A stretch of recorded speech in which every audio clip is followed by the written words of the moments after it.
So if you guys remember in the last video where I cannibalized that rare tractor, at the end I said I wasn't a charity, I believe.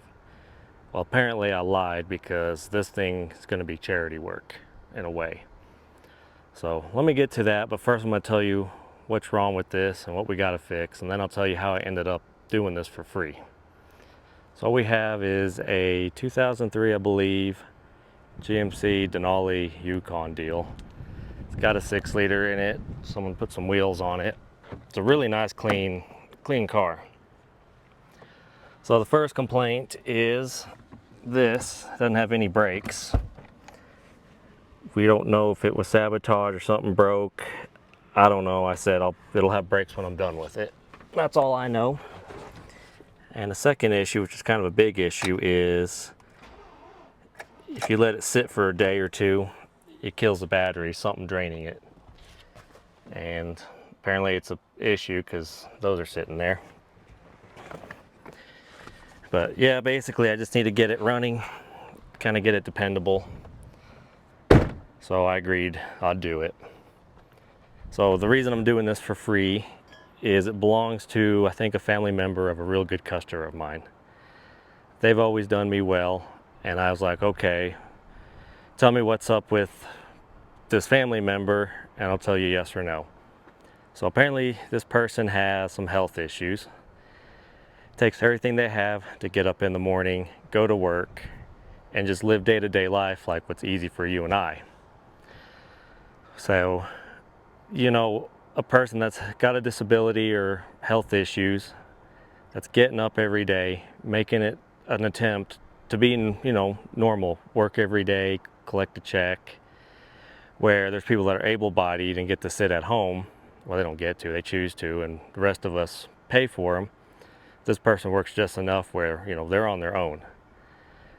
And anybody in my book that has issues and can get up in the morning, go to work, try to live life, because they have a bigger hurdle to cross than the rest of us do. You know, they get all my respect. And, you know, I'll give them the shirt off my back. I'll help them any way I can if they're trying to help themselves. Normally on a case like this where they can't afford it, because for a shop to do this, that would be like a couple months worth of income for these people, for this person. So, you know, that's not an option.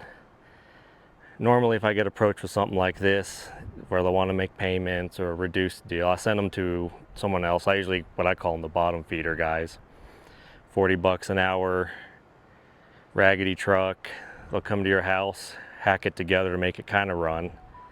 And, you know, that's what you get, and they might get a third of their quoted price.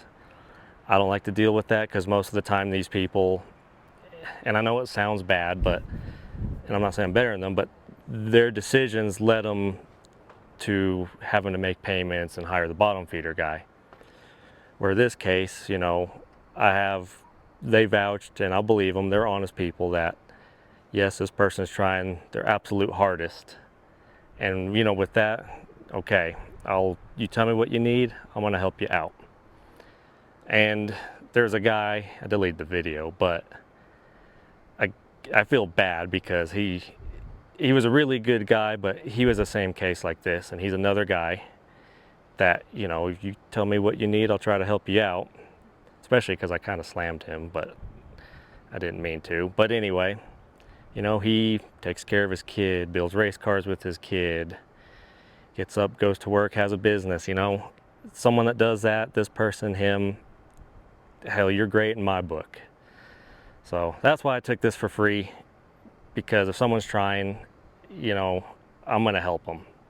If you're not trying, well, then you can sink, because I'm not your savior. So that's the story on this. So I guess first things first, the battery has been dead so many times I won't even hold a charge. Got him a cheap little battery there. And these economy batteries, I mean, I've had good luck. They don't work in a diesel, but in these gas engines, you'll get a couple years out of them just fine.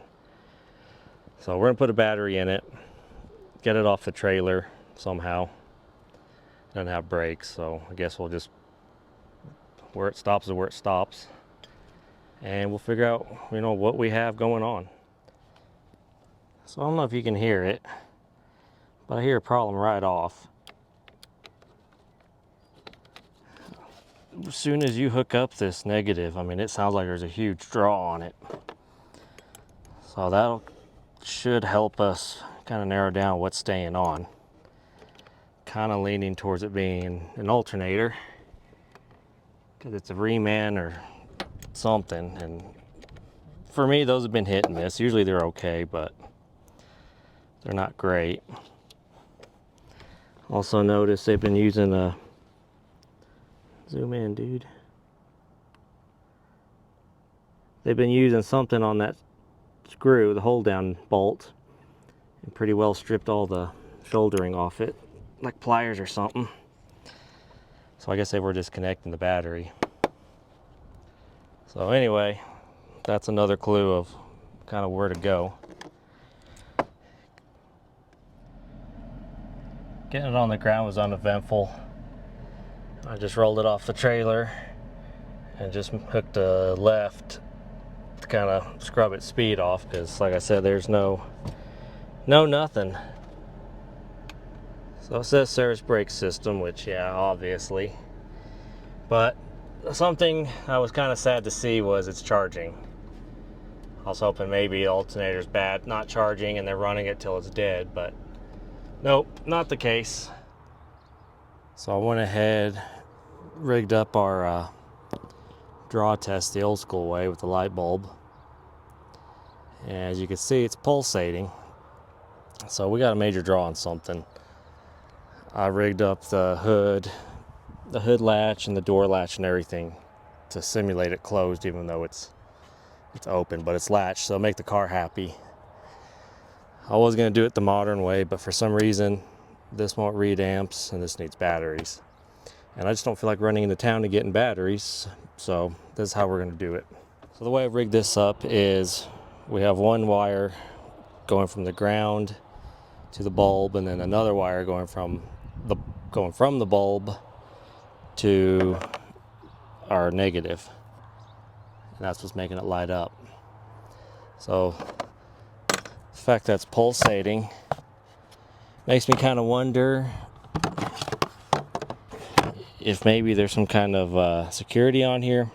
I know they have what they call VATs, but I don't know, if it does something like that. So I'm just going to start pulling fuses. I know, and I've seen it in the past on these, is the compressor will try to run even when the car is off, and I have no idea. I don't remember why. I don't know if that's what's with this one, but we're just going to go right down the line and start pulling them. So I want to start with the lights and like radio and stuff before I go and pull PCM fuse, because that's pretty broad. So I don't know. I guess we'll start with radio amp, because that's a newer fuse. And I'll just put you guys watch the light. So radio amp made it quit pulsating.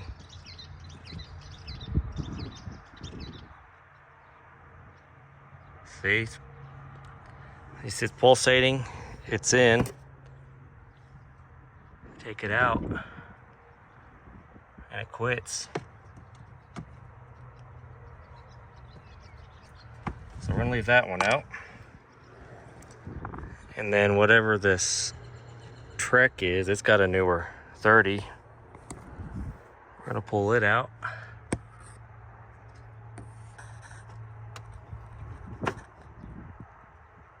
Didn't do anything.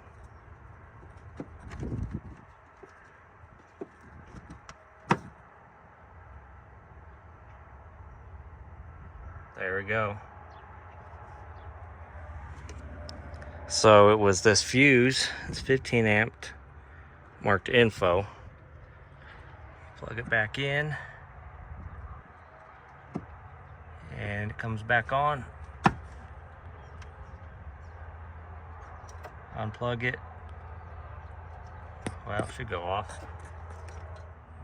So it's something to do with these two, the info and the radio amp. I'll put them back in. take out info, and after about 15-20 seconds it'll die.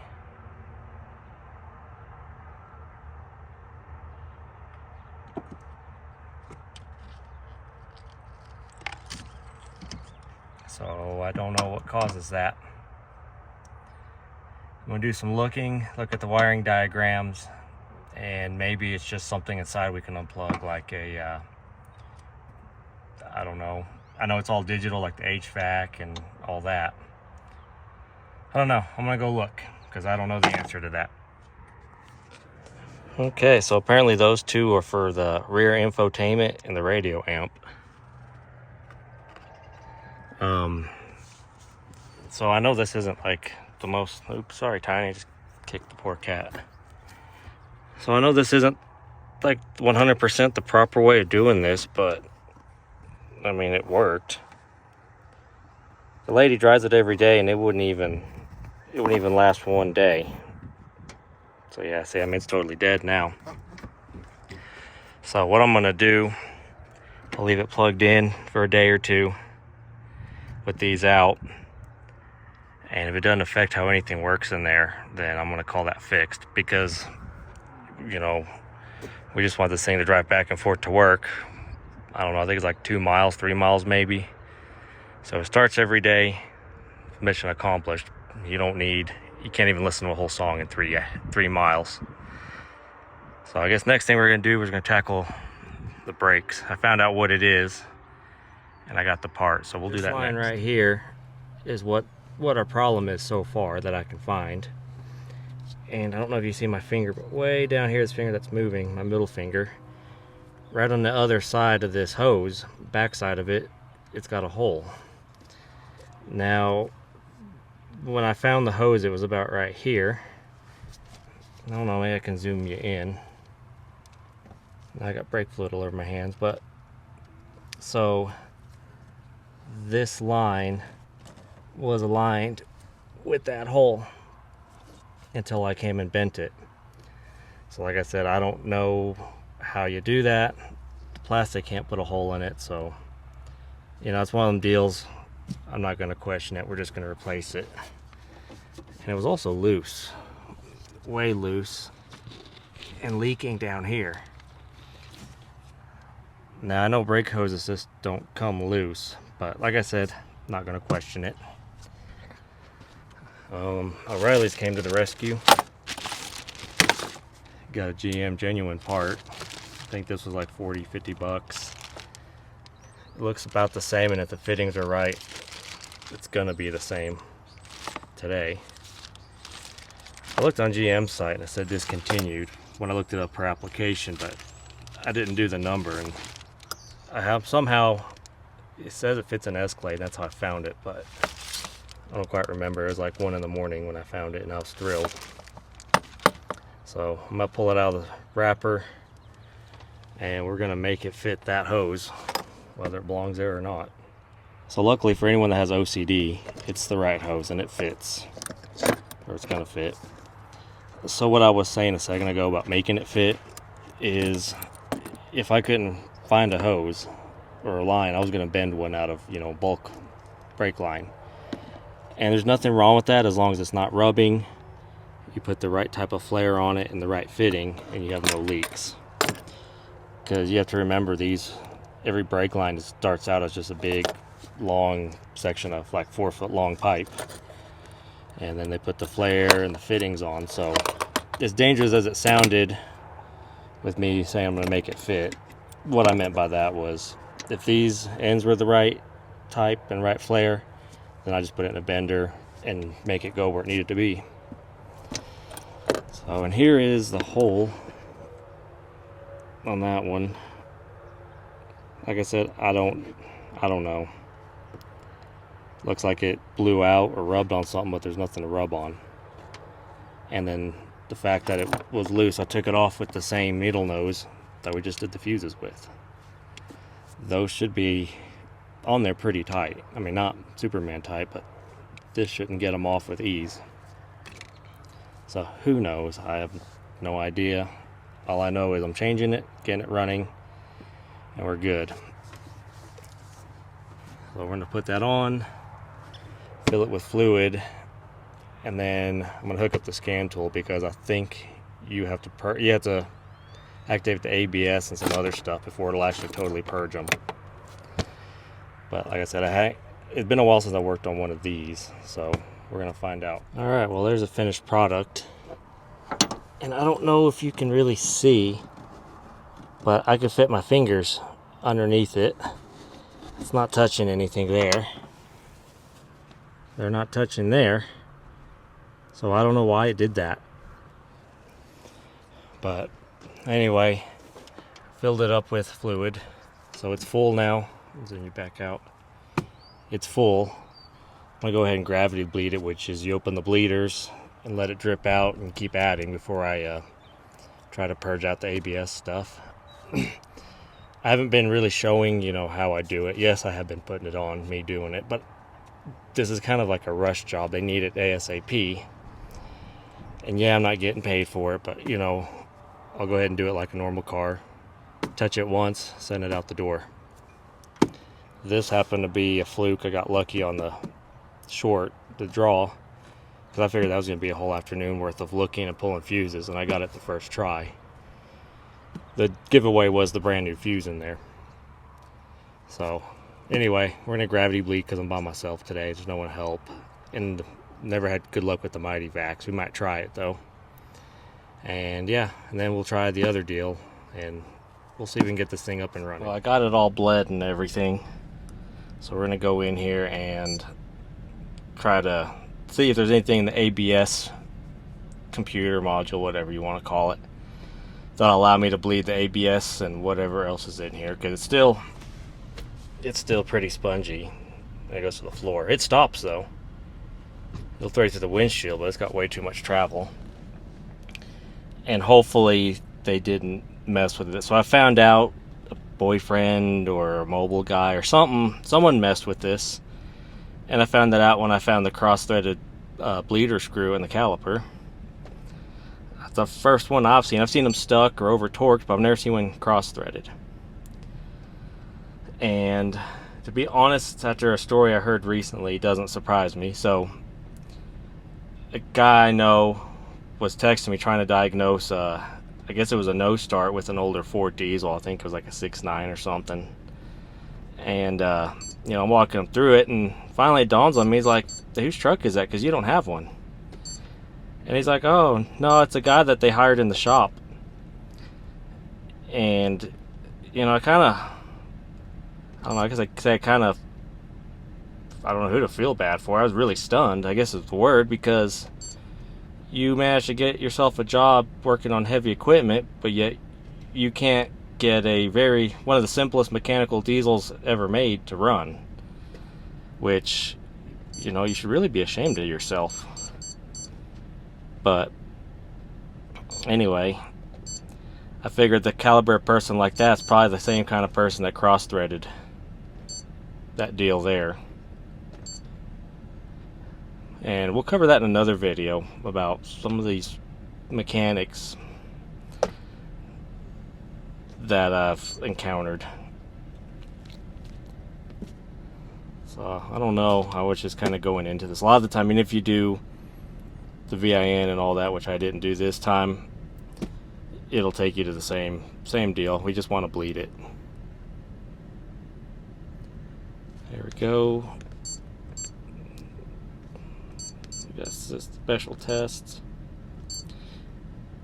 In case you're wondering, yeah, I got an Autel coming. I ordered it. So when I started this business, it was originally just to do buses and like motorhomes, and I haven't touched a single bus or a single motorhome. 90% of my business has been pickups, automotive, which is perfectly cool. It's a lot easier, to be honest.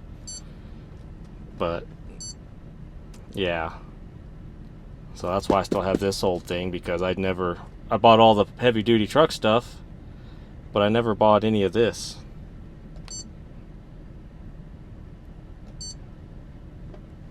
Let's see what this does. Hold the brake pedal.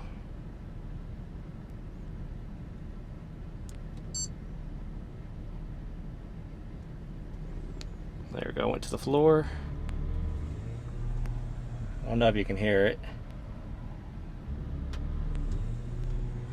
There we go, cycling the ABS and pushing my foot back. That's what I was wanting. The reason I bled it first though is that way, you know, that's that much less air we have to bleed out of it. I don't know how many times I'm going to do it. The Fords usually just do it for 3 seconds and then done. Oh, there we go. Spoke too soon. Test passed.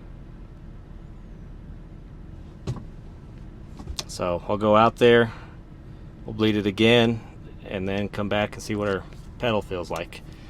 I have been using the Mighty Vac, but the Mighty Vac requires 3 hands to operate just by itself, and I don't have enough. I need like 6 arms to video and do the Mighty Vac, so you just gotta trust me that I'm doing it. Seems like this thing just wants the old school way of doing everything. The Mighty Vac didn't work, so I left it down over there. Like I said, I never had good luck with them. They're wasting my time. So what we do, just like I said, the old school way. I got it plumbed to the bleeder. I don't know if you can see in there. There's my hose. It's kind of bright, so it's screwing with the camera.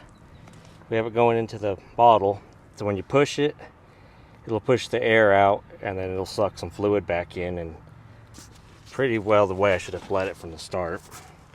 So I'm gonna try to set you guys down and see if it'll, you can watch it.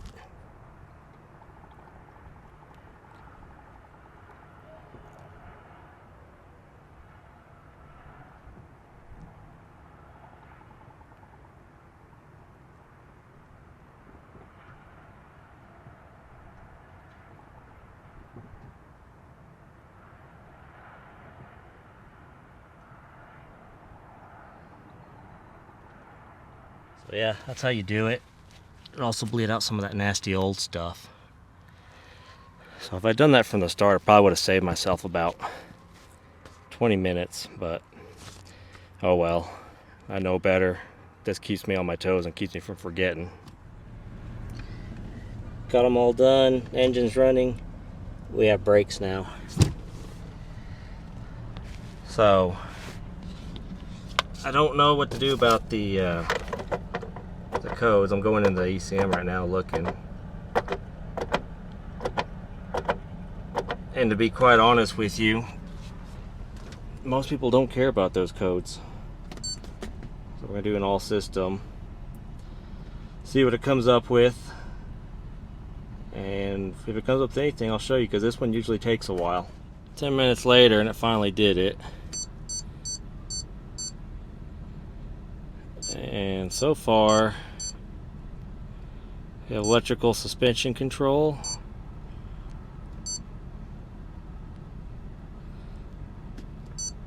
so I'll probably go back and look these up.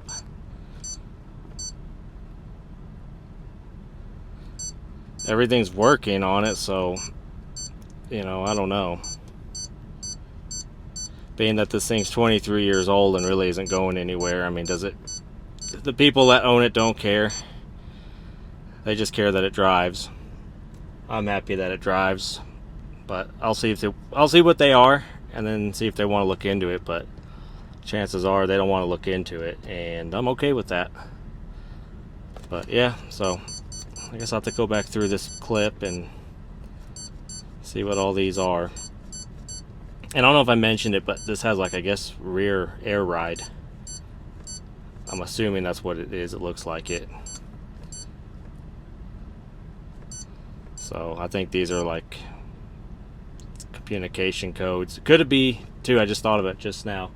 Could be because the battery's always dead every morning or every other morning, so it'll screw with this stuff. I have another truck that was the case, and that'll be maybe the next video. But yeah, it just struck me that might be because of the battery. So we'll clear all these out, and then here in a little bit we'll go take this thing for a drive and see if I fixed it. So got it going. It's got brakes. The battery was a 12A and it sat for 3 hours, so we'll see what it does overnight, but I think it's fixed. They have no radio now, no nothing. So that's whatever. But like I said earlier, you know, you're gonna go 3 miles. Do you really need a radio? I don't quite understand how this works. I haven't messed with one of these in about 20 years, literally. A friend had one in high school. His dad gave him the truck, almost new. But anyway, I have the opportunity to get this thing fairly cheap with some cash and trading a car. And the reason being is they said that this thing's really hard on gas. Yeah, I gotta do an oil change on it too. So it says it averages 11. Being a 6.0 in town, I can believe that. Normally, you know, someone's like, oh, gas is so much. I tell them to cry me a river because, for example, last week I spent $275 in, I don't know, 12 hours running Amarillo to Albuquerque, and then another 200 to go all over eastern New Mexico from here. And so, you know, we're at 500, and it hadn't even been 7 days yet. So, you know, you won't get much sympathy from me about the gas stuff most of the time, because I'm just going to laugh at you and be like, yeah, well, when you're spending $1,000 a week, then let's talk about gas prices. Otherwise, shut up. So that's my rant for the day.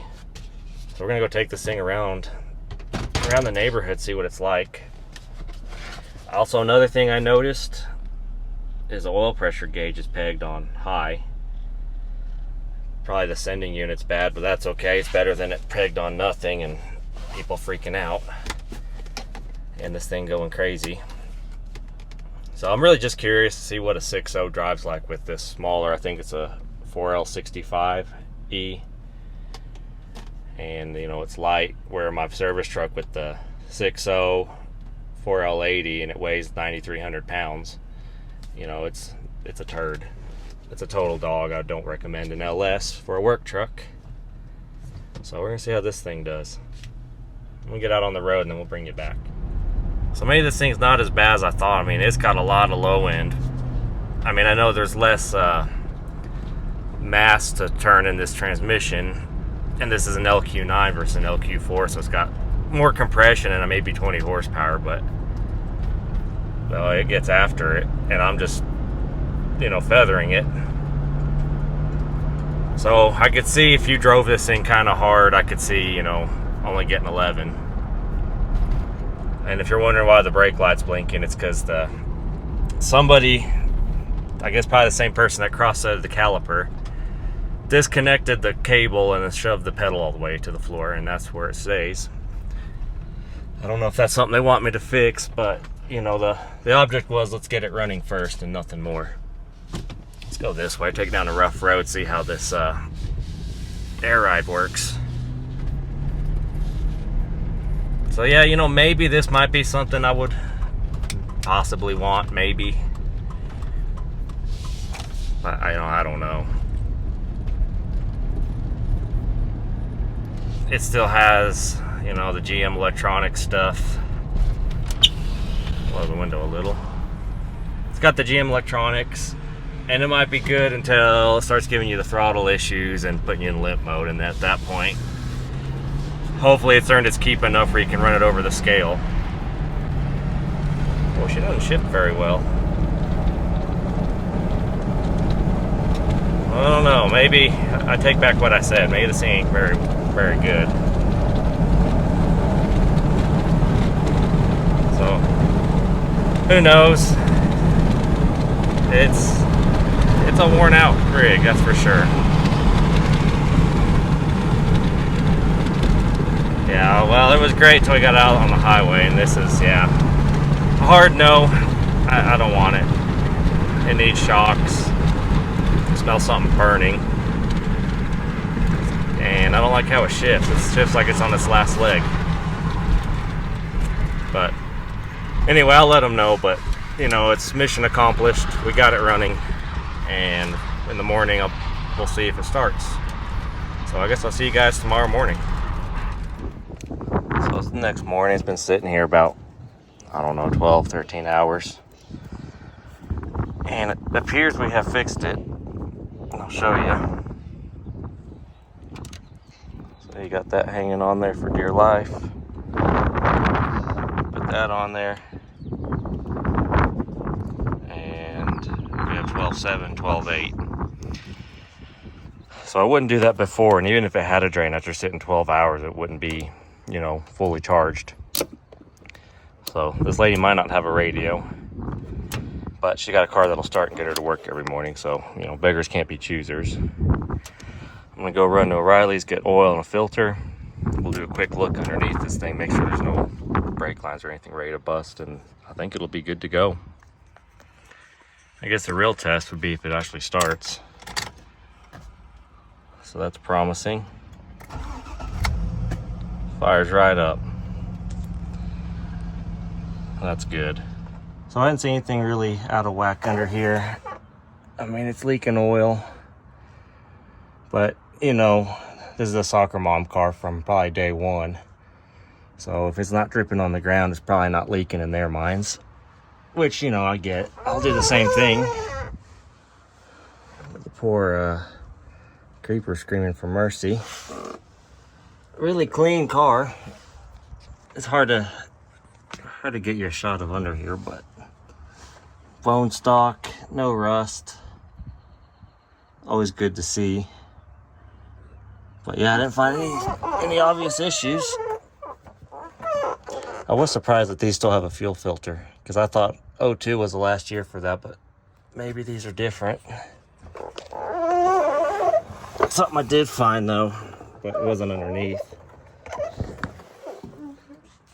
is these tires are, well, these tires are shit. I'm not gonna lie. They're cracked, worn. Being that, you know, this thing's really not going to leave Amarillo or go over 45 miles an hour, these will probably last quite a long time. That's just how they roll up in this place. Yeah, see, they're not great, but they don't have the $1,000 to put tires on here. And if it didn't have these goofy ass wheels, I have a set I could give them that's a lot better than this, but what I have is a stock size. So we're gonna go, I talked to the lady. Well, actually, I'll explain this out of the wind because it's pretty windy out here. So here's something I missed till I was actually on the ground looking at it. These are the air shocks, and they're blown out. I'll get you closer, like really blown out and dry rotted. So that would explain the codes for the air ride system. And I'm sure it probably burned out the compressor. But, you know, it rides level. It rides pretty good, considering. And they don't want to fix it, so we're just going to leave it. Yeah, there's your compressor. So, yeah, it was just... Right, I was going to get out from under here. I was like, well, that doesn't look right. And then I remember that's not right. Those are blown air shocks. So, I mean, I'll tell them, but, you know, they're not going to fix it. We'll go over that here in a minute when I'm out of the wind. Okay, we're out of the wind now. Got it fired up. Got the AC going. I'm getting ready to take it back. Put a few gallons of gas in it. And drive it the 7 miles back. Be pretty sketchy, but I'll just stay on the access road. So we got it running. I talked to them, and you know that this is what we want, is just have it run and drive, be reliable to get to work every day. And yeah, it's got some issues, but we're not going to fix them now because we don't know what's going to happen with it. They want to get rid of it. I'm not real keen on it, but I might just trade them a car and give them some cash for this and just send this to the auction, because it would be a really bad financial decision for me to try to put this as a company vehicle or even use it. So that's the info thing in the back, I guess, was shorting out. Looks like someone spilled something on it, so I'm not surprised. I probably could have unhooked it, but then we had a problem with the amp drawing too, so I don't know. She said that lady can use her Bluetooth on her phone and be just fine, and I agree. So it was kind of weird doing a job like this, because usually my customers, they're guys that, you know, they run the truck for business or farm use or whatever, and everything, they want everything top notch and running because it's downtime, and it costs them more having to tow it, having the downtime, and they just want anything I find wrong, fix it. Where this thing is, everything's wrong and just make it run. And that's, I mean, I'm used to doing that, you know, with the junk I take to an auction or whatever, just enough to run for a sale.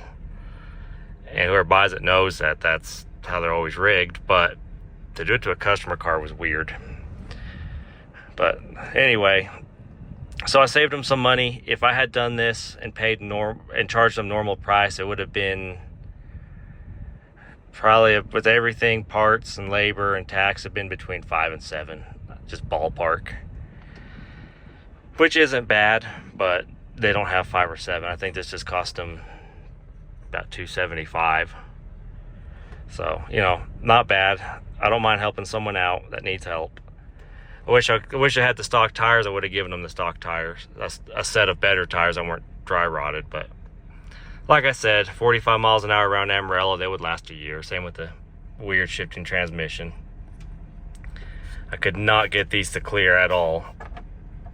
For whatever reason, it'll clear the code, but it still pops up as all those deals it has. So whatever, they don't care. They're just happy it runs. So I'm gonna go deliver this, and I hope you guys liked the video.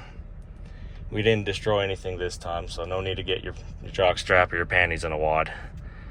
Anyway, guys, appreciate you guys watching and listening to me ramble on, and we'll catch you on the next one. So this is what I meant about 45 miles an hour through Amarillo. We just left one red light, got up to about 40-ish, and now we're gaining on everyone. And if we don't catch this red light, we'll catch another one, and that's about all you do in this town.